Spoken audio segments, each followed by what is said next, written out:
নিউজিল্যান্ডকে হারিয়ে champions trophy 2025 এর শিরোপা ঘরে তুলে নিয়েছে ভারত। ইতিমধ্যেই আইসিসি চ্যাম্পিয়ন্স ট্রফি 2025 এর সেরা একাদশ ঘোষণা করেছেন। আজকের এই ভিডিওতে আমরা আলোচনা করব কোন কোন প্লেয়ার কেমন পারফরমেন্স করে চ্যাম্পিয়ন্স ট্রফি 2025 এর সেরা একাদশে জায়গা করে নিয়েছেন। চলুন শুরু করা যাক। চ্যাম্পিয়ন্স ট্রফি 2025 এর সেরা একাদশে ওপেনার হিসেবে জায়গা পেয়েছেন রচিন রবীন্দ্র, যিনি 62.75 গড়ে 251 রান করেছেন। এই টুর্নামেন্টে তিনি 2টি সেঞ্চুরি করেছেন, বল হাতে নিয়েছেন 3 উইকেট। এই পারফরমেন্সের কারণে চ্যাম্পিয়ন্স ট্রফি 2025 এর প্লেয়ার অব দ্য টুর্নামেন্টের অ্যাওয়ার্ড জিতে নিয়েছেন তিনি। সেকেন্ড ওপেনার হিসেবে সেরা একাদশে জায়গা পেয়েছেন ইব্রাহিম জাদরান, যিনি কিনা আফগানিস্তানের ওপেনিং ব্যাটসম্যান। এই টুর্নামেন্টে 72 গড়ে 216 রান সংগ্রহ করেন এই ওপেনার। বলে রাখা ভালো, আফগানিস্তান কিন্তু এবারই প্রথম চ্যাম্পিয়ন্স ট্রফি 2025 এ অংশগ্রহণ করেছিল, এমনকি যথেষ্ট ভালো খেলেছে তারা। ইব্রাহিম জাদরান ইংল্যান্ডের বিপক্ষে 177 রানের এক দুর্দান্ত ইনিংস খেলেছিলেন।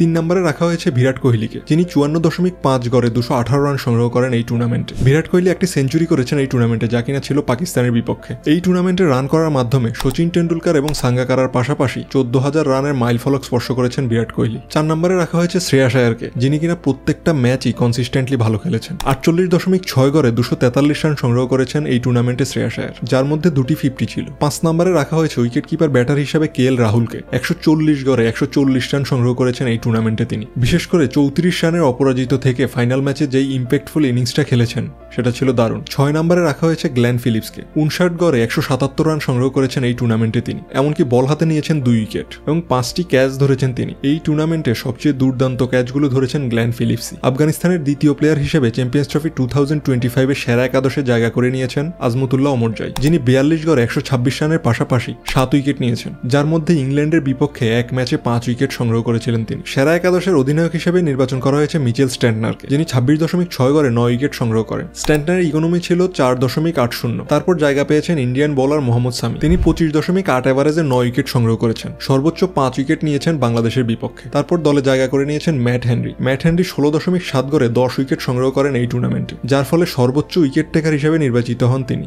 ম্যাট হেনরি যদি কিনা চোটের কারণে ফাইনাল ম্যাচে ছিটকে না যেতেন, তাহলে তার উইকেট সংখ্যা আরো বেশি হতে পারত। 11তম প্লেয়ার হিসেবে জায়গা করে নিয়েছেন বরুণ চক্রবর্তী, যিনি কিনা 3 ম্যাচে 15.1 গড়ে 9 উইকেট সংগ্রহ করেছেন এই টুর্নামেন্টে। বরুণ চক্রবর্তী ছিলেন এই টুর্নামেন্টের আইকনিক প্লেয়ার। ফাইনাল ম্যাচেও তিনি যথেষ্ট অবদান রেখেছিলেন। 12তম প্লেয়ার হিসেবে সেরা একাদশে রাখা হয়েছে অক্ষর প্যাটেলকে। অক্ষর প্যাটেল এই টুর্নামেন্টে ব্যাট হাতে 109 রানের পাশাপাশি বল হাতে 5 উইকেট সংগ্রহ করেছেন। তার বোলিং গড় ছিল 39.2। সো এই হলো আইসিসি চ্যাম্পিয়ন্স ট্রফি 2025 এর সেরা একাদশ।